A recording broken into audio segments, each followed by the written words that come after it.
अमित परिवार YouTube channel पर आप सभी का हार्दिक स्वागत है। आज हम लोग देखेंगे जो अंडरग्राउंड केबल पड़ती है उसमें कौन कौन से फॉल्ट आते हैं और उन फॉल्ट को हम लोग कैसे जानेंगे, कैसे पहचानेंगे, उसके लिए कौन सा परीक्षण करेंगे। क्योंकि जब एक बार केबल बिछाई जाती है बेटा, तो वो जो है ज़मीन के नीचे करीब 0.9 मीटर 0.9 मीटर यानी लगभग 1 मीटर नीचे होती है, तो वो बाहर से पता नहीं चलता। अब केबल जब अस्वस्थ हो गई यानी फॉल्ट आ गया, उसे अस्वस्थ कहेंगे, तो हमारी सप्लाई जो है किस कारण से बाधित हो रही है ये हम लोगों को जानना आवश्यक होता है। ये जानने के लिए हम लोग केबल का टेस्ट करेंगे, परीक्षण करेंगे। तो हम लोग पहले तो ये निर्धारित करेंगे कि हमारे केबल में कौन सा दोष है। तो अमूमन हमारे केबल में 3 प्रकार के दोष आते हैं। एक तो हमारी केबल जो है अर्थ फॉल्ट उसमें आ सकता है। दूसरा जो है हमारी केबल जो है शॉर्ट सर्किट हो सकती है। और तीसरा हमारी जो केबल है बेटा वो ओपन सर्किट हो सकती है, कहीं भी कंडक्टर टूट गया, कोर टूट गया।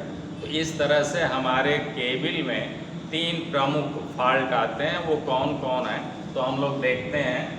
केबल में फॉल्ट,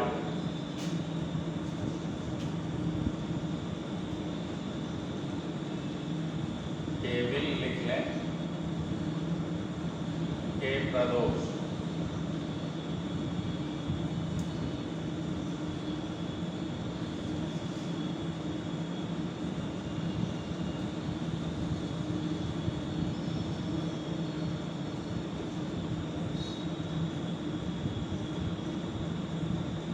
केबल में 3 फॉल्ट है। पहला जैसे आपने लिखा, कोई भी ले लीजिए, पहला अर्थ फॉल्ट आपने लिखा।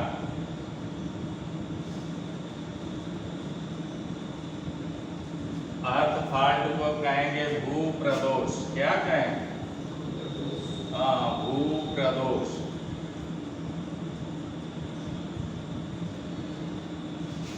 दूसरा आपने लिखा शॉर्ट सर्किट लिख दें, या फिर बेटा कहेंगे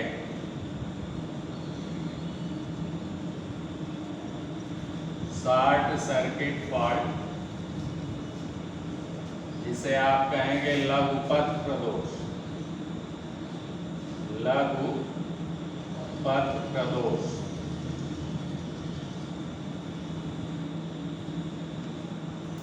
और थर्ड आप लिख लें ओपन सर्किट।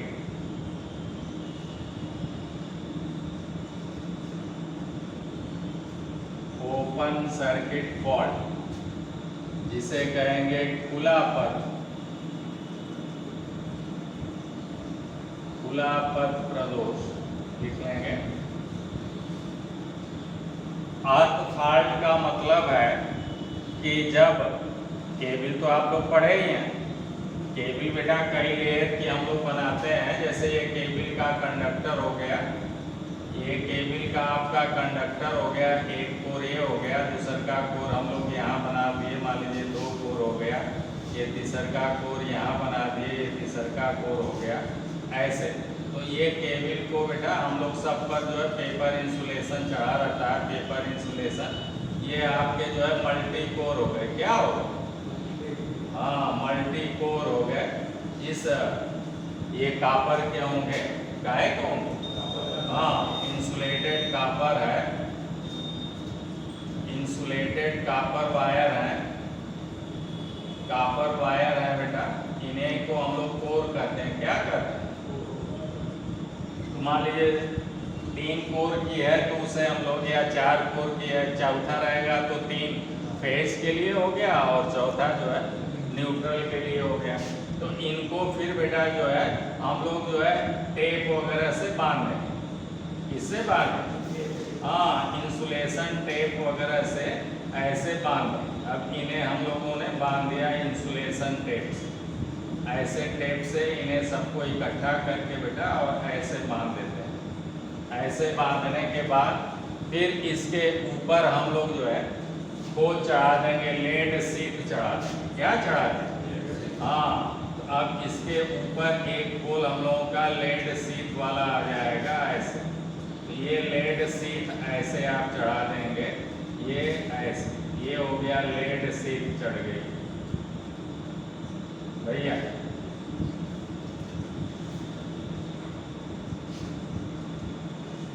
ऐसे ये आपकी जो है लेड सीट हो गई, मान लीजिए ऐसे। ये पीवी क्या हो गई? सीट हो गई। ये बहुत पूछता है कि सीट काहे की बनाते हैं, तो लेड की या शीशा की, लेड या पीवी या शीशा, इसी का सारा नाम है। इसकी सीट चढ़ाते हैं। ये क्या काम करता है? ये नमी रोकता है। कहीं पानी लग गया, बारिश है, तो बेटा नमी जाएगी तो इंसुलेशन इसका खराब हो जाएगा। तो ऐसे हम लोग जो है सीट का एक खोल, सीट काहे की है? लेड की बनाई जाती है। क्या उनसा काम करती है? नमी रोकती है।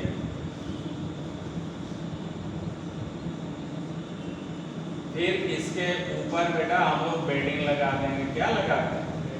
हाँ, बेडिंग लगा देंगे। एक बेडिंग वाली लेयर ऐसे आ जाएगी। बेडिंग आप जो है जूट वगैरह का लगाते हैं, किसका लगाते हैं? हाँ, ये हो गया बेडिंग। बेडिंग जो है बेटा जूट वगैरह का गद्दादार थोड़ा बना देते हैं, ये भी मजबूती देगा। ठीक है भैया? हाँ, ऐसे एक केबिल बन गई बेटा, ऐसे और ऐसे ये आ गया ऐसे। ये हो गई आपकी बेडिंग।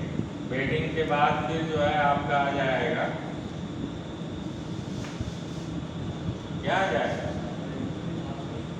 आर्मरिंग आ जाएगा। ये आपकी आ गई आर्मरिंग। आर्मरिंग को बेटा ऐसे मान लीजिए कर दिए।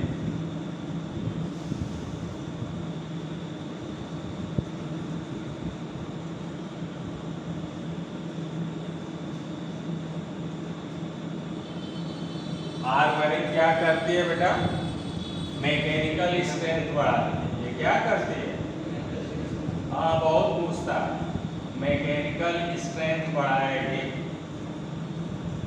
मैकेनिकल स्ट्रेंथ ये बढ़ाती है, यानी आपका कोई चोट वगैरह लग गया, कोई भारी भरकम चीज केबिल पर गिर गई, तो हमारा ये अंदर वाला एक कंडक्टर टूटेगा नहीं, तार टूटेगा नहीं। या आपकी गाड़ी वगैरह चढ़ गई तो भी जो है ये आपकी आर्मरिंग बचाती है। आर्मरिंग काहे की होती है? तो आपने लिखा कि ये जो है गैल्वेनाइज्ड स्टील की होती है। किसकी होती है? हाँ, गैल्वेनाइज्ड यानी जस्तीकृत इस्पात। गैल्वेनाइज्ड स्टील यानी जस्तीकृत इस्पात। आर एल्युमिनियम का, आर किसका? हाँ, एल्युमिनियम का पट्टी अथवा तारों की जाली, पट्टी या तारों की जाली होती है। ये लगाएंगे बेटा, और फिर उसके ऊपर से जो है इसका क्या करेंगे? परिवेशन कर। परिवेशन को क्या कहते हैं?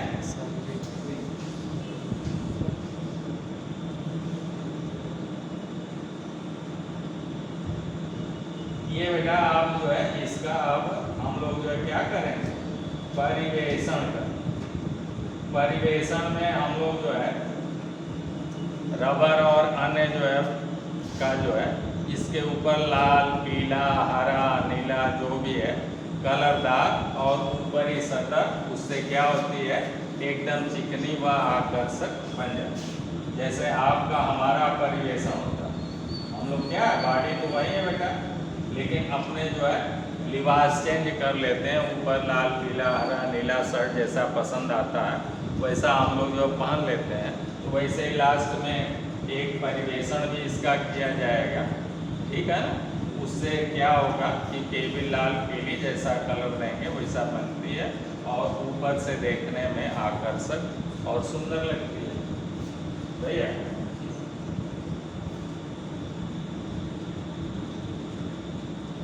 परिवेशन लिखने गया। तो ये केबिल जो है बेटा, ये आपका जो दिखाया जा रहा है, ये तो खंड में ऐसे दिखाया जा रहा है। यही है केबिल की संरचना। तो ये लेकिन पूरे लंबाई में चढ़ी रहती। ये आपका जो है इंसुलेशन और सीट जो है, बेडिंग है, आर्मरिंग है, ये सब जो है पूरे लंबाई में आपके केबिल में चढ़ा रहता है। उसके बाद भी ये आपका इंसुलेशन और ये सब टूटता है, तो ये तार की धारा जो है बेटा, वो जो है आपके सीट में उतरने लगती है। लेड वाली, लेड धातु है, तो करंट की धारा, करंट जो है बेटा कंडक्टर की, वो इस सीट में आने लगी। सीट में आने लगी तो इसके माने मतलब कि अर्थ फॉल्ट होने लगा, अथवा बेटा इंसुलेशन वीक हो गया और डायरेक्ट जो है सप्लाई जो है आपकी जमीन में जाने लगी, तो वो हो जाएगा अर्थ फॉल्ट। अर्थ फॉल्ट का मतलब क्या है? इन कंडक्टरों में बहने वाली धारा जब अर्थ होने लगे, जमीन में उतरने लगे, तो उसे कहेंगे अर्थ फॉल्ट या भूप्रदोष। शॉर्ट सर्किट कब कहेंगे फॉल्ट? जब ये दो कंडक्टर जो इंसुलेशन चढ़े हुए हैं, जिसे कोर कहते हैं, जो कॉपर के बने हुए, एक ही केबिल जो मल्टी कोर की है, इसकी धारा इसमें जाने लगे, दोनों का इंसुलेशन खराब हो जाए और तार जो है आपस में ही टच करने लगे, एक फेज है, ये दूसरा फेज है, ये तीसरा फेज है, तो भी शॉर्ट सर्किट का दोष आ जाएगा। अथवा एक ही थाई में बेटा ऐसी दो केबिलें हैं, दूसरकी वाली भी केबिल है और ये भी आपस में टच करने लगे, तो भी शॉर्ट सर्किट का फॉल्ट आ जाता है जब उनके कंडक्टर आपस में टच करने लगेंगे। मान लीजिए जहाँ से ही टच करेंगे, यहाँ का इंसुलेशन टूट गया, यहीं से टच करने लगे, तब धारा आगे न बहकर, इसकी धारा आगे न जाकर अब यहीं से शॉर्ट सर्किट होने लगेगी और शॉर्ट सर्किट की दशा में धारा अनंत की ओर भागने लगती है। निर्धारित मार्ग से जब धारा नहीं बहती है और बीच रास्ते से भागने लगती है, तो उसे हम लोग शॉर्ट सर्किट कहते हैं। और शॉर्ट सर्किट की दशा में धारा का मान अनंत होने लगता है और उससे जो है आई स्क्वायर आर से जो है ऊष्मा का सूत्र है, हम लोग जानते हैं, जब आई का मान बहुत बढ़ जाएगा, अनंत की ओर भागने लगेगी धारा, तो आई स्क्वायर आर का मान बहुत बढ़ जाता है और फिर जो है इतना केबिल गर्म हो जाती है कि केबिल जल जाए, जल भी सकती है। तीसरा open circuit fault. Open circuit fault में क्या हुआ कि कोई कंडक्टर या यहीं से बेटा आप कंडक्टर, आप दूसरा कंडक्टर जोड़े हुए हैं, ये कंडक्टर आपने सोल्डर कर रखा है, ज़्यादा करंट प्रवाहित होगी किसी कारण से, जब आप लोड ज़्यादा डालेंगे, ज़्यादा इक्विपमेंट से सप्लाई इसमें डालेंगे तो सभी खींचेंगे, तो धारा जब ये इसके क्षमता से अधिक बहेगी तो भी आई स्क्वायर आर से ज़्यादा ऊष्मा उत्पन्न होगी और यहाँ का जो है आपका जो भी सोल्डर किए हैं, टाका लगाए हैं, वो छूट जाएगा और दोनों तार अलग हो जाएंगे, तब आपका आ जाएगा ओपन सर्किट फॉल्ट आ जाएगा। अब पथ जो है खुल गया, तार आपका खुल गया। अथवा किसी कारण से आपने केबिल को ज़्यादा मोड़ दिया, तो भी जो है मोड़ के कारण, तीव्र मोड़ के कारण भी अगर कोई तार अंदर से टूट गया, तो भी आपका जो है अब आगे धारा का प्रवाह नहीं होगा। या कोई चोट पड़ने के कारण तार टूट गया या अधिक हीट होने के कारण कहीं से जोड़ खुल गया, तब भी जो है आपका सप्लाई आगे नहीं जाएगी, तो उसमें उस दोष को हम लोग कहेंगे खुला पथ प्रदोष, अथवा इंग्लिश में कहेंगे ओपन सर्किट फॉल्ट। तो इस तरह से बेटा अब तीनों दोषों के बारे में आपको समझ में आ गया कि भाई जब करंट जमीन में उतरे तो भूप्रदोष हो गया, जब दो केबिलें बेटा आपस में टच करें और धारा जो है आपस में एक निर्धारित मार्ग से न बहे, तो उसे कहेंगे लघु पथ प्रदोष या शॉर्ट सर्किट फॉल्ट। और तीसरा जो है तार टूट जाए, ब्रेक हो जाए, तो आप कहेंगे कि उसमें खुला पथ प्रदोष हो गया। Circuit breaker open. ठीक है ना। अब इन फॉल्टों की हम लोग जो है क्या करेंगे, पहले मेगर द्वारा अथवा जो है बैटरी एमीटर और वोल्टमीटर की सहायता से इन फॉल्टों में से हम चिन्हित करेंगे कि हमारी केबल में कौन सा दोष है। फिर जब उस दोष का पता कर लेंगे तो फिर बेटा ये पता करेंगे कि ये दोष जो है इस सिरे से, परीक्षण सिरे से कितने मीटर की दूरी पर।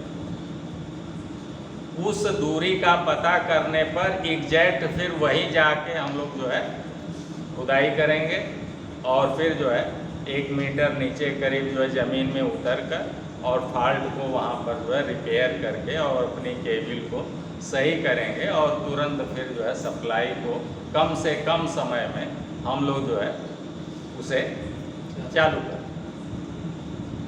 तो कम से कम समय लगे बेटा, इसके लिए हम लोगों को उस फॉल्ट का एग्जैक्ट लोकेशन पता होना चाहिए। अगर एग्जैक्ट लोकेशन का पता नहीं होगा तो हम जगह जगह ज़मीन खोदते जाएंगे और पता चलेगा नहीं यहाँ तो केबल ठीक है, दोष कहीं और है।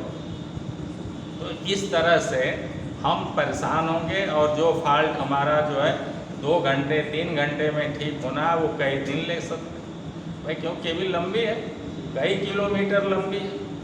तो इस कारण से पहले तो इन टेस्टों में यही मेन टेस्ट हम लोगों को करने हैं पहले कि भाई हमारे केबल में किस प्रकार का दोष है, और फिर जब प्रदोष का हमें पता लग जाए तो फिर उसके स्थान का पता करना है, उसका लोकेशन ज्ञात करना है कि ये वाला दोष जो है बेटा कितनी दूरी पर।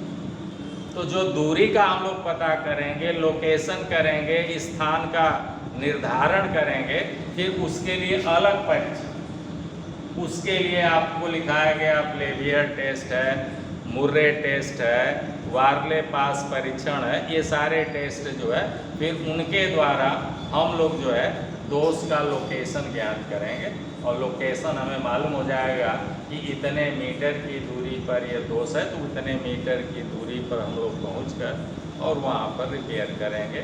ठीक है, ज़मीन की खुदाई करेंगे। तो अब हम लोग जो है पहले मान लीजिए कि अर्ध फॉल्ट ही ज्ञात कर। पहले कौन सा? हाँ, तो अर्ध फॉल्ट अगर हम लोग देखते हैं बेटा, तो अर्ध फॉल्ट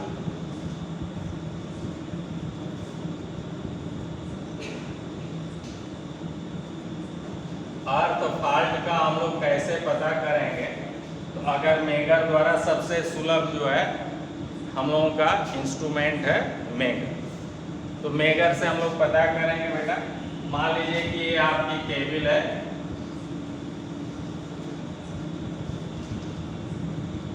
ये केबल है और ये इसके बेटा कंडक्टर, ये क्या है इसके? हाँ, कोर है, यही वाला तार है। अब हम लोग मान लीजिए कि ये यहाँ से बेटा लीक हो रही है और यहाँ से ये जो है अर्थ फॉल्ट इसमें हो रहा है। इसमें क्या हो रहा है? हाँ, ये जमीन में यहाँ पर करंट उतर, ये अर्थ हो रही है। तो हम लोग जो है एक मेगर लेंगे बेटा,